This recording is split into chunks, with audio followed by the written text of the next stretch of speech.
Time is unforgiving. It is a cruel keeper and a warm-hearted scoundrel. No one understands its motivations, or does it even have them? It takes time to learn. It takes time to learn all that has happened in time. The farther back you go, the more dilated the apparent knowledge within the vacuous gaps become obvious, some more blatantly than others. In fact, some stories are too brief to fulfill synchronous thought, and yet within these fleeting tales there are still the markers of something ambiguous we can scantily put the proverbial mind's metacarpal on, though we cannot as yet actually feel it. Is time playing with us? Most would say yes. Most.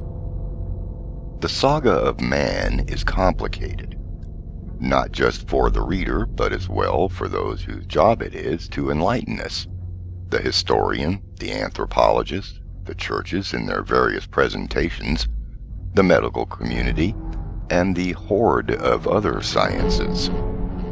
The greatest and most heinous divergence of opinions and theorems meet in the bloodiest theater of war we shall call man's origin.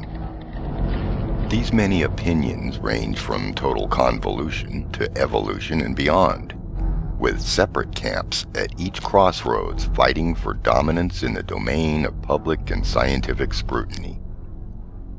Suddenly, in the wasteland of doctrine, there is movement in alternative directions concerning the route of man's origins, which the decaying regimes find awkward. And as these barren establishments are fighting tooth and nail to hold on to their obsolete assumptions, a foothold has now trespassed that shadowy, solemn soil and has cast a new light on information either abandoned or, believably worse, purposely and clandestinely concealed. It is out of this chaos the enigmas of man have been delivered. The knowledge contained within this volume is vast. Upon compiling sources, a clear outline emerged, and from this a series of enigmas evolved. At its basest level, this interestingly produced a linear historical text. While collecting these materials, the totality of the content came from easily located pieces of information, yet individually mere fragments, apparently disconnected, yet all the same unquestionable. Additionally, some fragments, which in the preferred ancient tongue can be called priscus per obscurus abscondites, or ancient obscure secrets. No one piece of information detailed much more than very simple concepts, and in some cases solid references without further connection or easily identifiable constructive ideas. For even some fragments, difficult to conclusively relate within any context would be a better phrase. Though, even with the superficially unconnected nature of the entirety of these infinitesimal mysteries, the pieces, ultimately and surprisingly, do fit together. Each of the individual chronicles or segments often varies in the period or epoch covered, and yet the finer details also carry with them portions of a larger story. In all of these combined fragments, a relevance of the individual elements eludes us, much like in the 1997 film Contact, based on the Carl Sagan book by the same name, where numerous pages of similarly and apparent fragmented information were transmitted to Earth. As with each page of data, there was no perceptible point of reference to connect them in order to make sense of it all. To solve the complete puzzle, a primer was required to assemble and decipher the entire message. If one were to take this incomplete framework of such fragmented data and pinpoint relational benchmarks, there suddenly appears more connection between these seemingly unconnected and widely differing parts than we probably would prefer to understand. It has become a connecting the dots nightmare of, dare I say, biblical proportions. Since this effort in connecting so many varying and fragmented tiny bits could be described as a descent into madness, such madness in this light is so much more interesting.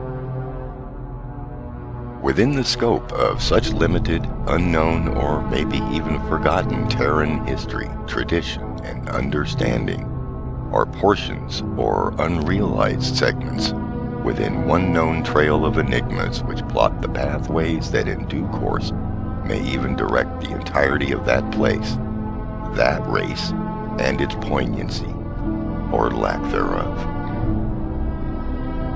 The enigmas are their own individual and unique narratives, though each one presents not only its individual enigma, but relates directly to the enigma of the Book of Man as a whole and where it could potentially lead.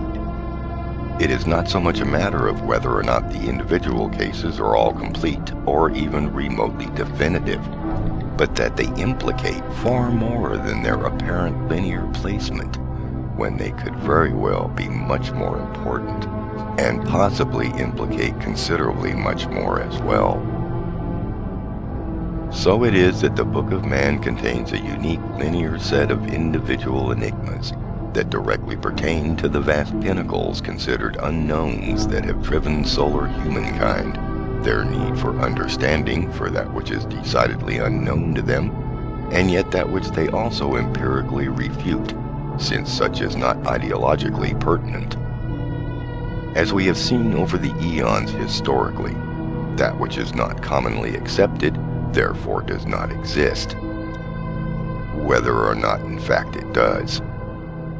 Such is earth science, knowledge, history, and sadly perceptual truth.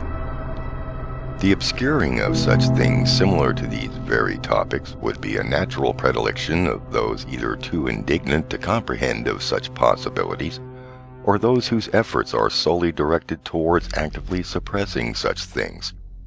After all, if something is too far beyond the reaches of one person or group's intellect, belief system, or mandate, it must therefore be made redundant. John Fort, in his 1919 study aptly titled The Book of the Dead, mentioned this very same and pertinent observation. Thou shalt not break continuity. Thou shalt try.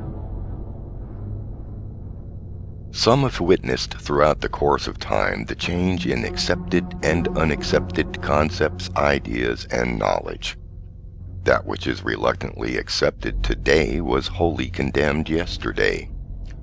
That which was unreal and fantastic yesterday is commonplace today, and yet tomorrow will be perceived as anachronistic.